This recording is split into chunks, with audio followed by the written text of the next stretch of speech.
Malevolent Shrine. This is the domain expansion of the King of Curses and Gege's darling, Sukuna. Malevolent Shrine manages to be both one of the most disgusting looking and coolest domains in the show. Upon activating the domain, Sukuna summons a shrine built on a base of cow skulls with horns sticking out of the roof and each of the entrances being huge, disgusting human mouths. This domain works to give his two innate techniques, Cleave and Dismantle, guaranteed hits, being able to instantly dispatch special grade curses. Due to his mastery of sorcery, Sukuna is able to manipulate the nature of his domain expansion with binding vows. He's able to expand his domain without enclosing it in a barrier, increasing its effective range to 200 meters. Using this technique, it becomes impossible to destroy the domain by destroying its outer shell the way one would against Unlimited Void. The only way to destroy Malevolent Shrine is to damage Sukuna to the point he can no longer maintain it. Cofffin of the Iron Mountain. This domain expansion belongs to the special grade disaster curse, Jogo. Jogo's innate technique, Disaster Flames, allows him to create extremely powerful cursed flames, which he's able to use to shoot heat waves from his palm and create volcanic eruptions. He's also able to create a gigantic meteor that he can hurl at his targets. Maximum Meteor. This is the name of the technique that was able to destroy a large portion of Shibuya, and even Sukuna said that if he got hit, it would have done some damage. In line with his volcanic theme, his domain traps his opponents in an enclosed volcano that was said to be so hot it would vaporize most sorcerers the moment they entered. In addition to this immense ambient heat, Jogo is also able to launch an attack that is guaranteed to hit. Jogo makes the magma erupt and hit the opponent. Unlimited Void.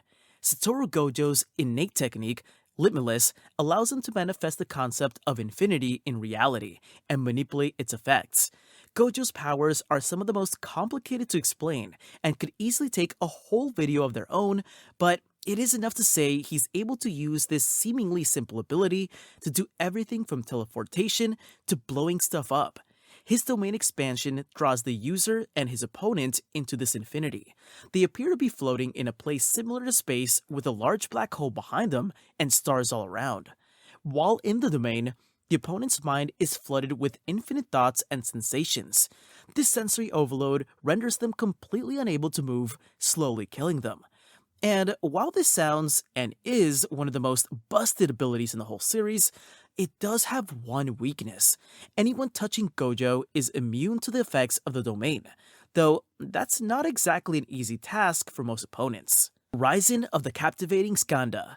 Easily the most beautiful domain expansion, Horizon of the Captivating Skandha creates most people's dream vacation, a beautiful beach, clear blue ocean water, and a forest of palm trees.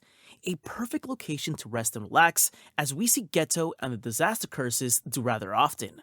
Belonging to Dagon, this domain expansion ties into his ability to summon fish-like Shikigami that attack his opponents. While in this domain, he's able to summon these Shikigami in the form of a sure hit attack.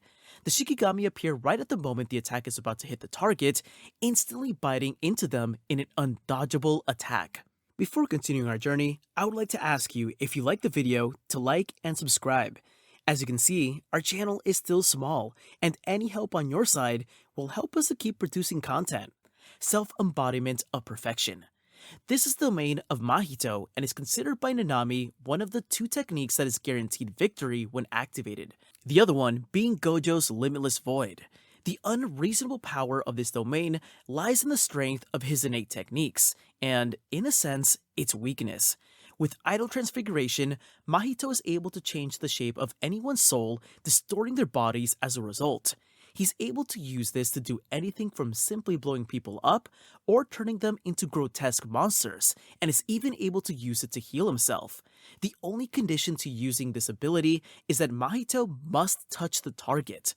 Being an attack that targets a soul directly, there is nothing that most people can do against them. A fight against Mahito is usually a matter of staying out of his reach, that is, until he activates his domain. Self-Embodiment of Perfection takes the form of dozens of hands clasped together in an arrangement similar to a flower. The domain does one simple thing. It removes the limitation of having to touch the opponent to use Idol Transfiguration. In the words of Nanami, it puts everyone in the domain in the palm of Mahito's hand. The only real downside is that he touches the souls of everyone in the domain, which made him touch Sukuna's soul, which didn't end too well for him. Chimera, Shadow Garden. This is Megumi's domain expansion, and while being one of my personal favorites, it is technically an incomplete domain. He isn't able to create a separate space using a barrier, so he is unable to have both a guaranteed hit and a manner by which he can trap his opponents. This, though, is a part of what I love about his domain. Megumi is a character portrayed to have amazing, yet largely unrealized potential. Having a domain that, much like him, isn't as strong as it should be, such a touch of beautiful writing on Gege's part. The domain itself works off of Megumi's 10 Shadows technique, which allows him to summon 10 different Shikigami and move objects, including himself in and out of shadows. When Megumi expands his domain, he floods the area with liquid shadows. These shadows have no substance, so unless you enhance your feat with cursed energy, you'll fall forever into darkness. And this isn't even the main ability of his domain. The major ability is that it allows Megumi to summon his Shikigami with no limitations whatsoever. He's also able to manipulate the shadows to a much greater degree, being able to ride the shadows like waves and even make doubles of himself out of shadows.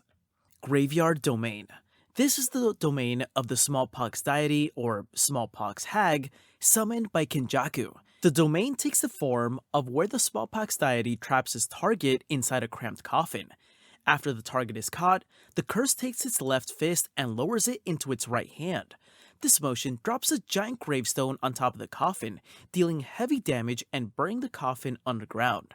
Once the gravestone is placed, the disease curse begins to count down from 3.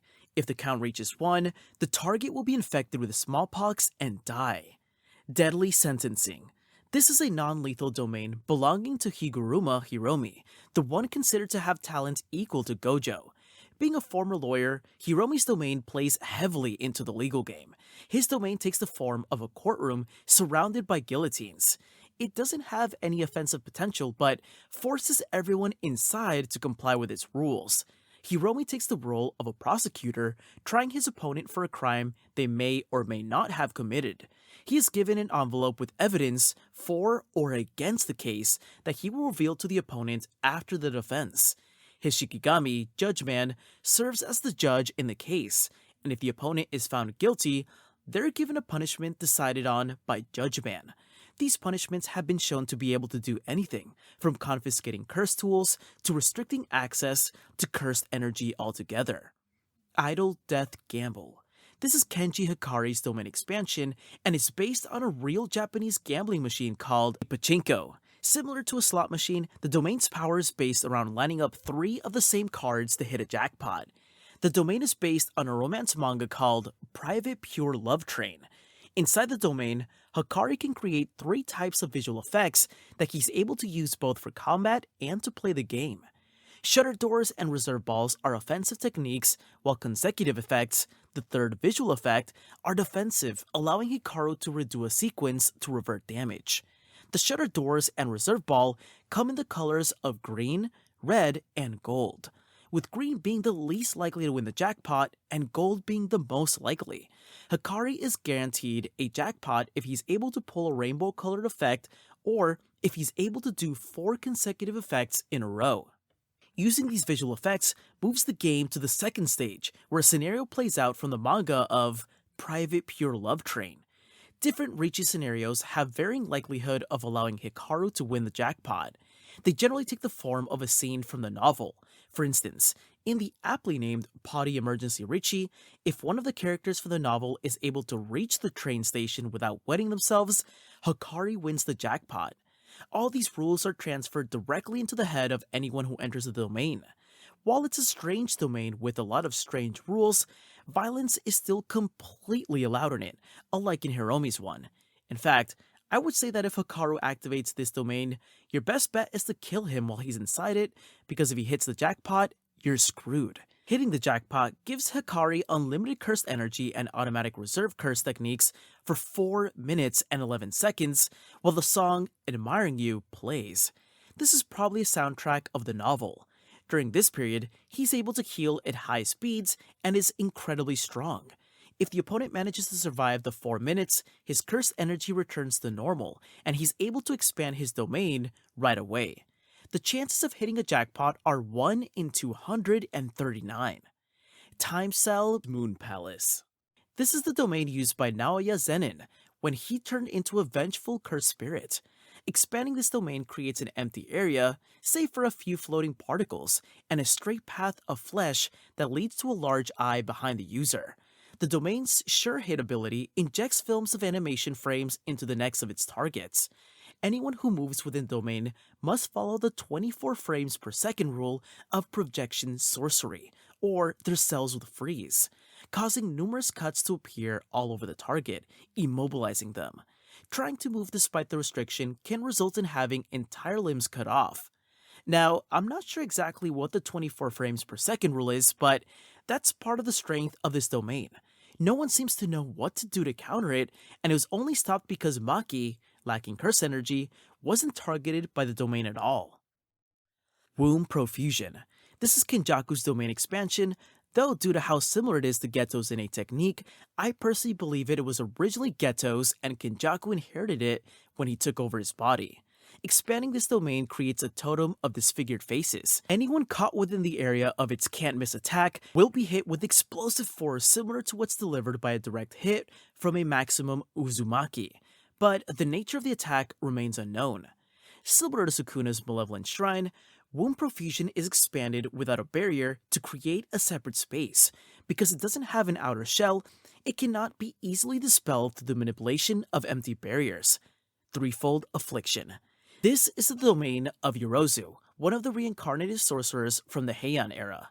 Her innate curse technique allows her to construct anything she understands well out of pure cursed energy, effectively creating something out of nothing. She tends toward creating things themed after insects, as they are much more energy efficient and thus make her more powerful, like insect wings, insect carapace, but also some weapon like liquid metal that she can shape with her cursed energy. The last technique is True Sphere. That is a big black sphere that is untouchable and creates enormous pressure. It sounds like the Gojo Limitless ability. Expanding this domain creates a mostly blank space with several oversized organic structures floating in it. They resemble disembodied brains and ventral nerve cords of insects. This sure hit effect of the domain applies to Yorozu's constructed items. Don't you think that this character is strongly inspired by that girl from My Hero Academia? Just read the name. Momoya Yorozu. Yorozu. Just a coincidence? Well, I don't think so. Authentic Mutual Love. This is the domain expansion of Yuta Okotsu. It utilizes his innate technique, Copy. Copy allows Yuta to use the innate curse technique of anyone as long as his cursed spirit Rika has eaten a portion of them. His domain expansion pushes this up to the max, creating a wrecked field with numerous katanas stuck into the ground. Yuta imbues the barrier of the domain with any copy technique of his choice, giving that technique the sure hit property of the domain. The katanas on the ground are all empowered with different techniques that Yuta has copied, though he's unaware of which technique is in a katana until he draws it. Each blade can only be used for one attack, but there are an unlimited number of blades to draw. As a fan of Fate's Stay Night Unlimited Blade Works, I love this domain. Hometown Domain. This is the domain expansion of Yuji Itadori, and in my opinion, the most powerful domain expansion in the series. This domain creates a perfect replica of Yuji's hometown. During his fight with Sukuna, he and the King of Curses went on a leisurely stroll through the town because Yuji assured him that he could kill him at any moment. Which he could. This domain gives Yuji's Dismantle a sure hit effect, but also makes it target the opponent's souls. I love this domain because in a sense, it's a combination of the domains of his two biggest enemies, Mahito's ability to touch the soul and Sukuna's Dismantle.